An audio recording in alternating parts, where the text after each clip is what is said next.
there is a lot of work happening on that side. What makes an EVP real versus fake? How do we balance that approach, Paul?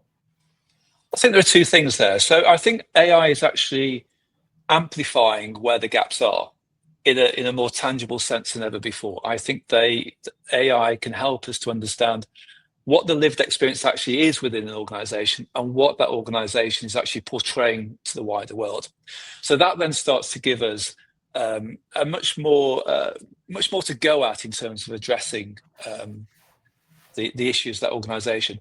I also think that organizations have to be prepared to be quite uncomfortable in this process, because when they hear from their people, they're not going to hear good news the whole time. And part of the role of the agency sometimes is to transmit that good news, that bad news, to C-suite people who are not expecting it and who feel from their point of view that everything is rosy. But when you actually talk to people about what irritates them, it could be something as simple as my parking space is too far away from the front door. The flexibility about working from home isn't there. Or this, the canteen doesn't have the right sort of food for it. Those sort of little things pick away at that whole EVP. And sometimes it's the little things that make the big difference. So leading on from that, so how do we make EVPs more authentic? And for us, it's always about putting the narrative in the hands of the employees, giving them a voice and giving them the opportunity to talk about where they are and what their organization is like. And that may not necessarily be always a good news story. There may be things that they talk about where you think, okay, well, at least that's a warts and all view of this organization. And I think, applicants want to see, they don't want to see glitzy stuff. They don't want to see corporate BS. They want to see real people talking about what it's really like to work within an organization. And I think sometimes organizations hide behind their best employees when actually they should be talking to people who aren't doing as well to find out why.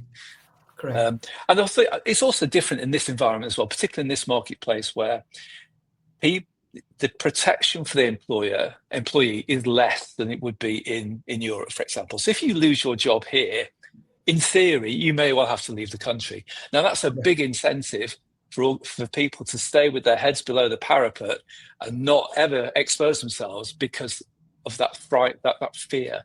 And I think organizations here, particularly when they're recruiting expat talent, need to understand that fear shouldn't be there.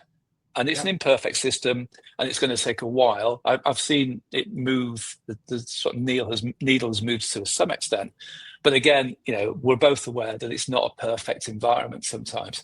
And those organisations who portray themselves as the perfect environment, it's not a true story, is it?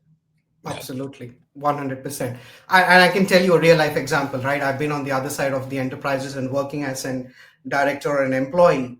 And when we used to run this pulse surveys, that is the credential point of thinking about what's happening in the organization, and we would break that down to see what is every level of the employee saying. So the truth would always come from the bottom of the pyramid, and at the top of the pyramid, everybody says everything is nice. And I'm like thinking, doesn't the leadership see the actual picture, what's going on in the organization? So a very, very valid point.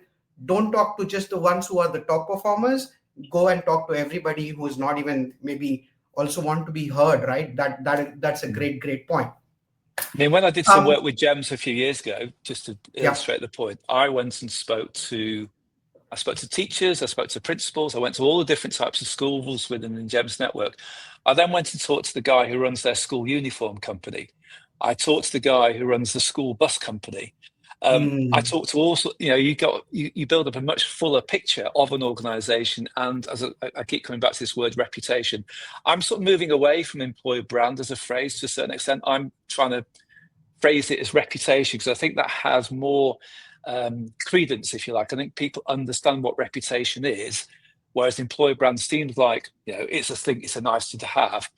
But everybody is concerned about their reputation, whether it's personally or professionally or from a brand point of view. Got it. Absolutely. Love that point, right? I mean, it's just not the people working on your payroll directly, but also the ecosystem around you, which makes the entire thing come alive. Beautiful point. Awesome. Now, going on to the next question.